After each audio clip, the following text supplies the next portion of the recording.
And so this is also not a day for being intimidated and frightened by this big brother crap and all these goons in uniform who seek to impose someone else's will upon us. It's just about exposing the way they're seeking to enslave us so we can see the game and therefore not play it. In fact, my attitude to Big Brother can be summed up thus.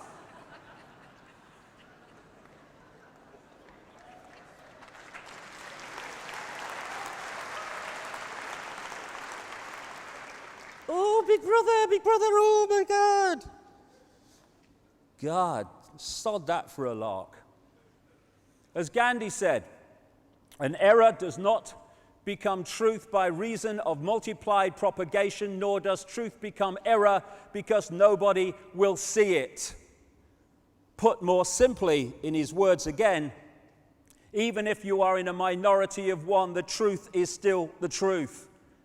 And throughout history, we have seen small minorities of people who have pointed out flaws in the norm of belief, or at least questioned it, who've turned out to be so right that now with hindsight, we go, how could anyone ever believe the earth was flat?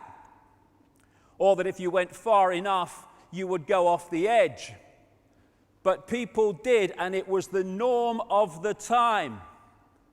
And we have norms now that are just as blatantly stupid, with not even the benefit of hindsight, the benefit of what we know now. This is today's flat earth.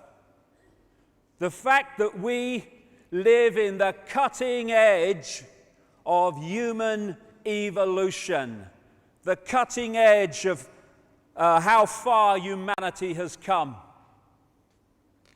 Turning a planet of enormous beauty into a shithole ain't the cutting edge of human evolution. We're also being asked to believe, as Orwell said, war is peace, freedom is slavery, ignorance is strength. And we are at the cutting edge of human understanding. As Michael Elner said, just look at us. Everything is backwards. Everything is upside down. Doctors destroy health. Lawyers destroy justice. Universities destroy knowledge. Governments destroy freedom. The major media destroys information. And religions destroy spirituality.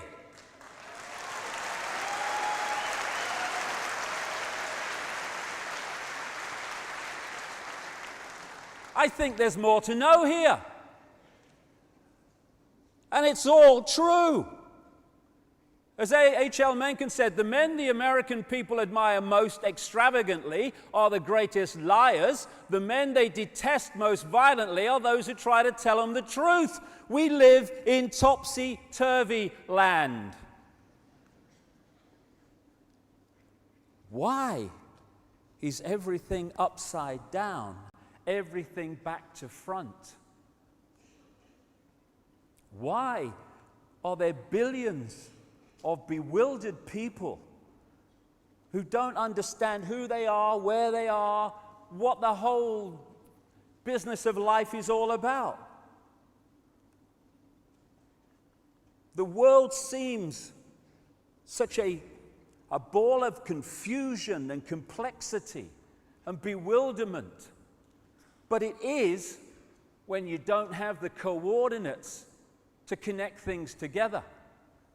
Because when you connect the dots, you start to see that apparent complexity as it's played out, an apparent bewilderment as it's played out, has a very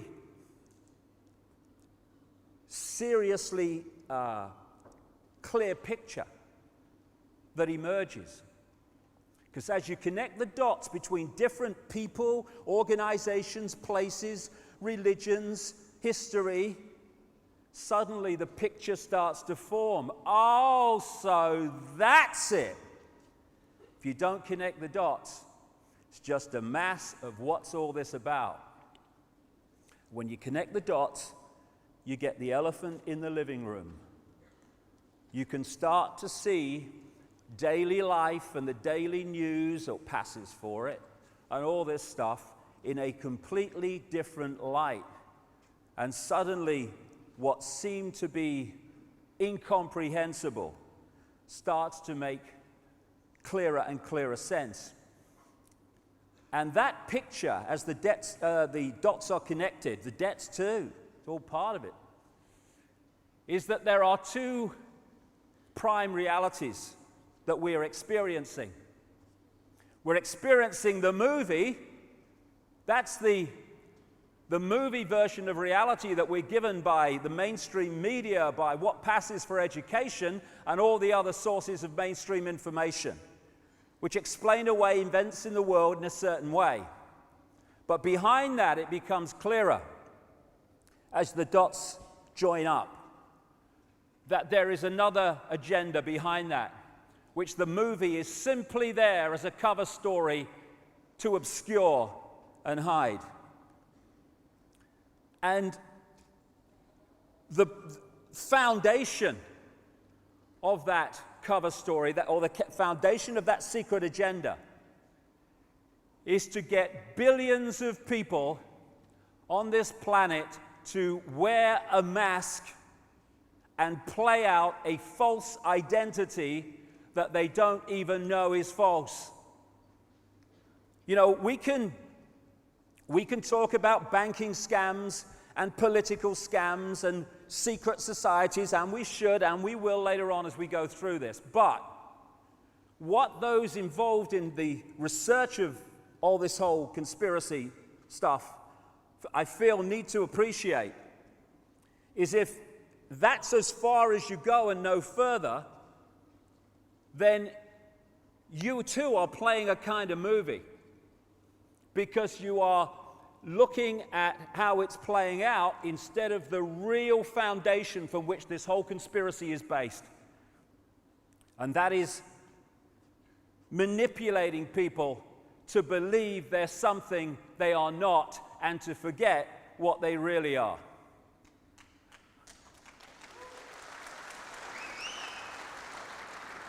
And what we really are is consciousness, infinite consciousness connected to all other consciousness, the seamless ocean of infinity.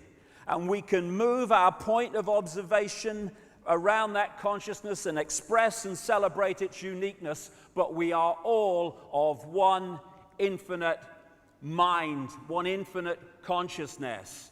And the illusion of apartness is an experience of this reality, and its extensuation or accentuation by the manipulators is to get us to see ourselves and everything in terms of apartness instead of as a connected whole. This is symbolically, even more than symbolically, the situation that this whole conspiracy is designed to put us in a bubble of consciousness, which I call body consciousness, which is disconnected from its awareness of the full magnitude of what it is, to the point where it operates on a fraction of its true self and its infinite potential. So in that sense, you can get all that has been, is, and ever will be reading the frickin' sun and believing the date. That's how deeply disconnected we can get. For people watching this in other parts of the world, the Sun is a newspaper, and I use that word in its widest possible sense.